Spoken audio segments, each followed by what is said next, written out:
करो, सबको बराबर कर दिया जाएगा, रोटी कपड़ा मकान, ये पूजा पाठ धर्म कर्म तो नाशूर बन गया।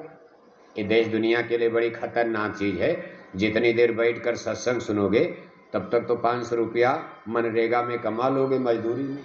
क्या इसमें विकास? लोग कहते इसमें क्या रखा? अरे देवी देवता के यहाँ सत्संग में जाओगे, मंदिर में जाओगे तो 100 रुपया तो डीजल खर्च, वहाँ गए तो बाबू साहब झोला लेकर खड़ा हो जाएंगे, गाय सेवा, रजिस्टर सेवा, झोली सेवा, 200-400 उसमें भी दोगे आप।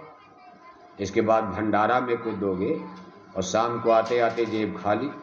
अगर कोई आपसे पूछ दे कि सत्संग में गए थे क्या लेकर आए, आप कहोगे क्या लेकर आ रहे, 1000 लेकर गए थे, खत्म। कहा 1000 खत्म कर दिया। मिला उला कुछ?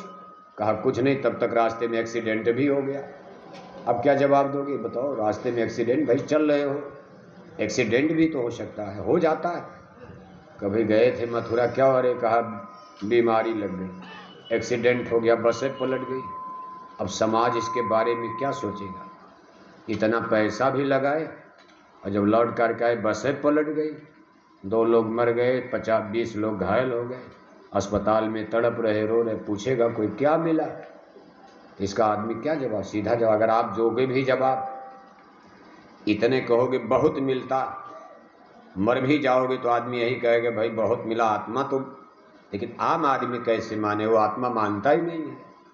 उसको तो केवल इंटेलेक्चुअल अपनी बौद्धिक विकास से देख रहा है कि भाई रोटी कपड़ा मकान बढ़िया समाज, उसको तो शरीर रक्षा से मतलब।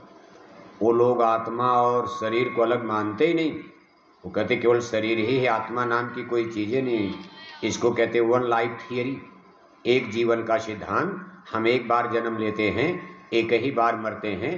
ये उन लोगों का रिवोल्यूशन था जो इस सिद्धांत पर आगे बढ़े। इसको कहते हैं कम्युनिज्म थियरी, जिसको आप कम्युनिस्ट कहते हो। खैर भाग्य से भारत में कम्युनिस्ट आगे नहीं बढ़ पाया। अब इस समय तो कम्युनिस्ट भारत में वेंटिलेटर पर है।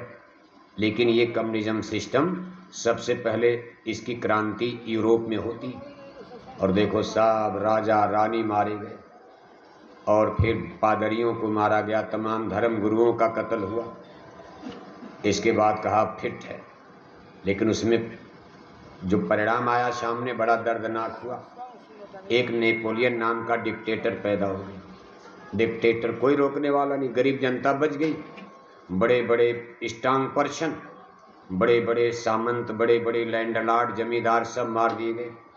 छोटी छोटी जनता जैसे भेड़ चाल होती, अंधों में काना राजा जैसे कहावत कहते हो। एक नेपोलियन नाम का व्यक्ति आया, थोड़ा मजबूत, वो लोहार का लड़का था, आगे बढ़ा, मिलिट्री पावर अपने हाथ में ले लिया और उसने कहा मैं राजा बन। फिर राजा बन गया, राजा को ही मारा। अंतर क्या हुआ? केवल वंश का अंतर। चलो भाई लोहार राजा बन गया, लेकिन ये नेपोलियन राजा इतना खतरनाक निकला, इतना बड़ा डिक्टेटर निकला, उसने पूरे यूरोप में युद्ध खड़ा कर दिया। उसने कहा मैं फ्रांस का ही नहीं पूरे यूरोप का राजा बनूंगा, सब राजाओं को मारकर मैं पूरे यूरोप में अपना झंडा गाड़ूंगा। ये कितनी खतरनाक बात हो गई।